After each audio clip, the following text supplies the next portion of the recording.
Thank you for your teachings. I'm wondering if you might speak to the process of learning how to navigate the strange world of simultaneously experiencing the personal me, the not me, the all me. Okay, so I understand what this is. Maybe very unique words. I love the way this person said it so succinctly.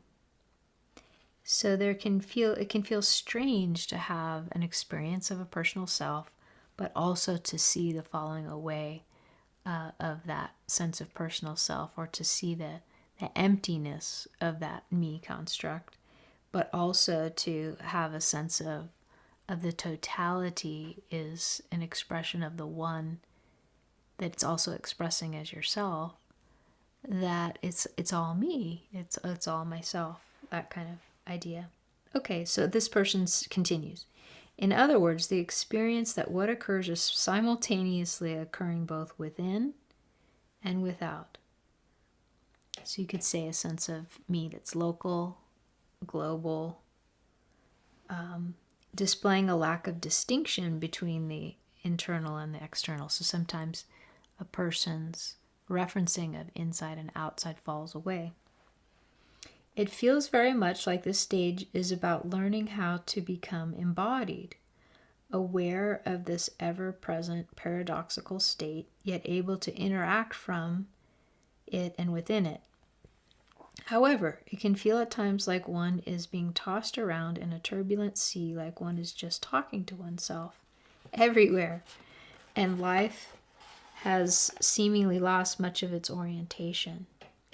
Even writing this question seems odd. Confusion and frustration arise, and it is only faith in the process and a yearning for truth that carries it forward.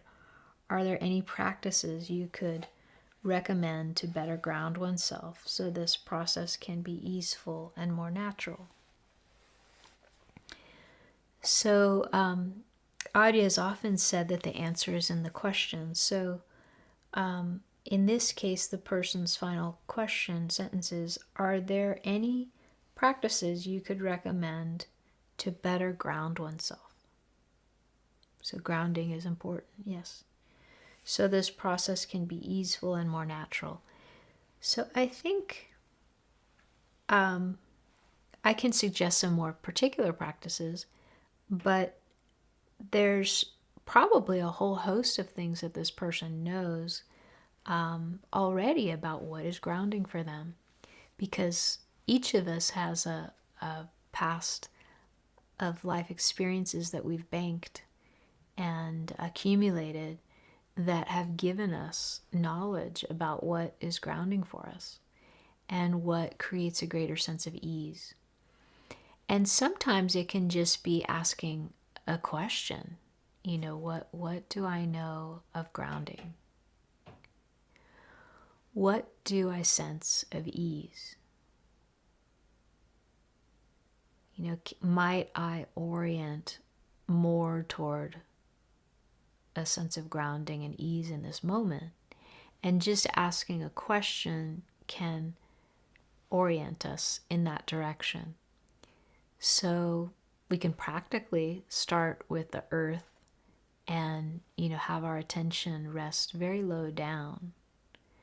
Often when a sense of inside and outside kind of falls away, there can be a lot of feeling of spaciousness and a kind of shifting of our sense of boundaries and orienting in a sense of positionality. But the earth is very much in place, and we can orient toward, feeling our feet walking on the earth. This lovely Zen teacher I met once called it giving shiatsu, which is a kind of massage, giving shiatsu to the earth as we walk on it. It's a way of investing our consciousness into touching into the earth, but also feeling the essence of that earth coming up into us. So it's two directional. Growing our attention, our roots of attention down deep into the earth, but also letting that groundingness inform and come up through our feet, through our lower bodies, to fill us with that sense of gravitas and anchoring. It's inviting our bodies to become aware and conscious of this sense of ground. It can be helpful to lay on the ground, especially on one's back, and just let yourself sink into the carpet or the grass or the earth. Some people take to walking meditation barefoot, or out in nature sitting on granite rocks, or sitting, in the sand or in the grass. And just letting your body reveal to you what it already knows of connecting to this grounding state. Also just asking your body, as you put your attention into any areas that feel dis-ease, you're just asking those areas to show you what they know of how to present in a more easeful way. It's like helping the body that's kind of locked into a certain state of tension or something, contraction, and you're reminding it to orient and become conscious of what is free of tension. And so you can scan the body and do things like that. But most of all, for this person, I think that what I have found most helpful in this phase is seeing if it's possible for your mind that may be trying to orient spatially inside and outside, or kind of feel that that's got the rug pulled out from underneath it, to do what you can to orient toward greater and greater stillness, and invite the mind along in that exploration, to encourage the mind to become more still. Because when the mind's trying to orient spatially, it creates these choppy waters and confusion and unsettled feeling. But when the mind is orienting toward greater and greater stillness, things kind of find their place in relation to that stillness. As I'm doing this, even things like mudras can help. Hand positions can, as you grow more sensitive, you can find like which ones feel more grounding and stabilizing. And you can look up online, mudras that help a person feel more grounded. Something like this just helps kind of gather things in and feel more